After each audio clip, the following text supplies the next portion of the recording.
السلام عليكم ورحمة الله تعالى وبركاته. صبحتكم ومسيتكم بنور النبي ومرحبا بكم على قناتي مطبخ الإلهام. وصفتي لليوم واحد التحلية كتجي كتحمق وسهلة، والمكونات ديالها متوفرين في جميع البيوت، مع واحد الكيكة هشيشة وبواحد الطريقة مختلفة. كنتمنى تجربوها وتنال الاستحسان ديالكم وتسجلوها عندكم، لأن من جد تستحق التجربة. نبداو بمفتاح الأعمال، اللهم صل وسلم وبارك على سيدنا محمد. نبداو في المقادير اللي هي سهلة. عندي واحد كاس ديال الماء غليان، عندي نص كاس ديال الزيت، كاس ديال السكر، عندي كاس ونص ديال الدقيق، وعندي هنايا واحد البيضه فقط اللي غنحتاج في الكيكه، وعندي 2 معالق ديال بودره الكاكاو، وعندي هنا واحد المعلقه ديال نيسكافي، وعندي واحد خماره ديال 7 غرام، وواحد نص معلقه ديال بيكربونات الصودا. مهمه بزاف هادو مقادير ديال الكريمه، ان شاء الله نقدمهم من بعد معكم. في واحد الكاسرونه غندير داك الماء يغلي مع نص كاس ديال الزيت. هاد الطريقه راه اش غنقول لكم كتجي الكيكه روعه، كنتمنى تجربوها. كنديرها مع داك معلقه ديال النيسكافي كذلك. درت انا هنايا 2 معالق صغار ديال نيسكافي، ما يعادل معلقه كبيره. غنديرهم حتى يغليو وعاد نطلقاو. من بعد هنايا غنغربل المواد الجافه اللي هي عندي كاس ونص ديال الدقيق. عندي بالضبط هاد الكيكه اللي كنعطيكم المقادير ديالها بالضبط كتجي 100 كتجي 180 غرام بالضبط ديال الدقيق. هنايا عندي داك 2 معالق ديال بودره الكاكاو حتى هما، والخماره، وداك بيكربونات الصودا. طبعا كنديرهم لان كتعطيها واحد الهشاشه. اللي ما عندوش ما كاينش مشكل، ولكن هي راه كتعطي هشاشه للكيكه. عندي هنايا بيضه في واحد البول، ما كتطلبش مني مقادير بزاف، وكنظن هاد المقادير كامله كيكون عندنا في الدار. كندير داك كاس ديال السكر، ممكن ندير حتى الكاس ونص السكر، ولكن انا كنفضل غير كاس كافي ووافي.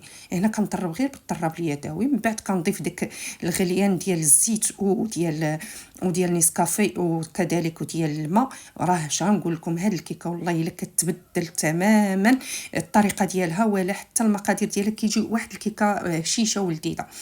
كنضيف من بعد داك المواد الجافه اللي انا غربلتها. صدقوني هاد الكيكه روعه ادمان. عندي هنا داك معلقه ديال الخل، ضروري كنضيفها لان كتعطي واحد الهشاشه للكيكه ديالي. ساهله دغيا كتوجد. غير تشهي الحلاوه ما كرهتش تجربيها ودغيا كتاكل. من بعد كندير واحد المول اللي انا عندي فيه القطر ديالو 26، كندهنو غير بشويه الزيت والكاكاو، وكنصب فيه داك الكيكه ديالي، وكندخلها للفران على 170 درجه. كاين اللي كيدخل حتى ل 180 درجه، ما كاين حتى شي اشكال. على حسب النوع ديال الفرن ديالكم. كندوز هاد واحد العود باش غير كنساوي السطح ديالها، وكنخرج داك الفقاعات اللي فيها، وكتجيني مستويه الكيكه ديالي. دابا غندخلها للفران. قلت لكم انا الفران ديالي على 170 درجه، كيطيب من فوق ومن تحت في نفس الوقت. اللي عنده الفران ديال الغاز يشعلها غير من التحت ويدخلها على نار مهيله. كتاخذ ما بين 25 دقيقه حتى ل 30 دقيقه في الطوطال، ما نفوتوهاش.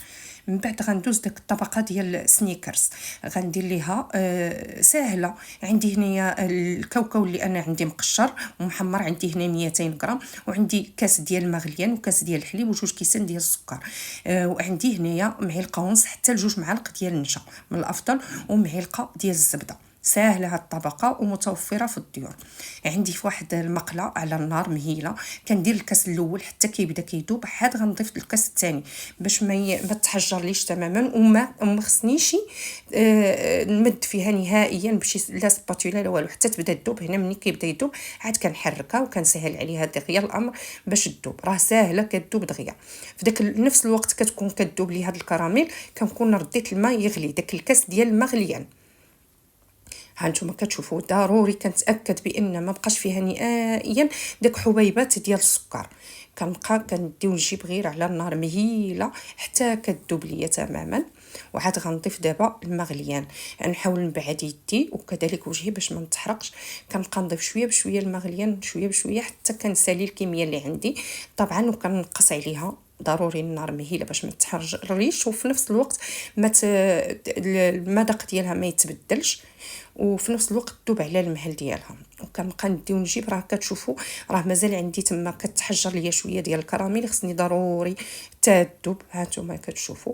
في نفس الوقت كناخذ داك 2 معالق ديال النشا، وكندير عليهم داك كاس ديال الحليب اللي هو عندي بارد، وكنخلطهم على جنب ونخليهم حتى كتذوب ليا داك الكراميل تماما، ونتاكد ما بقاش فيها نهائيا سكر. كنضيف عليها دابا هنايا داك كاس ديال الحليب اللي هو بارد، وكنخلطو وكنخليه جانبا. هنايا مني تاكدت انه داب لي كلشي داك السكر، كنبقى نضيف شويه بشويه بشويه حتى كنسالي الكميه اللي عندي.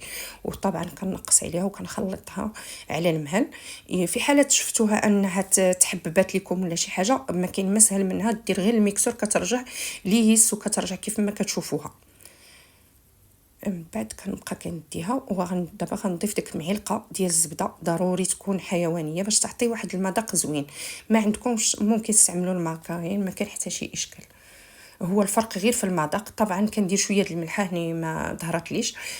هنايا شويه د المليحه ضروريه باش كنعدلوا داك التوازن ديال الحلاوه. من بعد ما طابت ليا الكيكه، شوفوا كي كتجي هشيشه، كنحاول نتقبها بواحد العود وكنسقيها بواحد الكاس لاروب ديال الحليب بارده. من بعد كناخذ شوف داك الكراميل، كندوز الميكسور باش كنتاكد بانها رجعت ليس وما بقى فيها حتى شي حاجه. هنا هي الطبقه الكريميه اللي عندي 200 غرام ديال الكريمه مع جوج ديال فلان. هذا النوع هذا جوج فلان. ممكن نبدل الكريمه اللي ما عندوش، راه كتباع داك الكريمه ديال 5 دراهم، هذيك راها كافيه. ما كاين حتى شي اشكال، ورخيصه ماشي غاليه. كناخذ وحده وكنطربها. اللي ما عندوش عنده لا شونتي، كناخذ واحد علبه ديال لا شونتي ديال 100 غرام مع كاس ديال الحليب، كنطربها مزيان حتى كنطربها تطلع. من بعد كنضيف ليها جوج ديال فلان.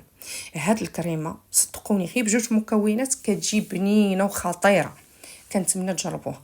هنايا من بعد ما طربت داك الكريمه مع داك فلان، شوفوا كي كترجع رائعه رائعه. جربوها البنات والله القسم الا كتجي بنينه وكتفرحي بها وليداتكم، كتجي ساهله.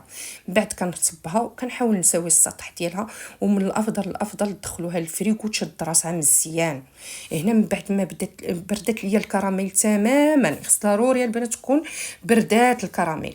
عاد كنضيف عليها داك الكاوكاو. انا كان عندي هنايا 250 غرام، انا احتاجيت غير 200 غرام كما قلت لكم، وكنصبها وهي بارده طبعا، والكيكه عندي بارده وداك الكريمه بردات وشدت راسها من الافضل في المجمد. عاد كنصب عليها داك الكراميل وكتاخذوها في نفس الوقت. عرفتي ما نقول لكمش كتجي بنينه ولذيذه وسهله وكيحبوها الوليدات بزاف بزاف بزاف.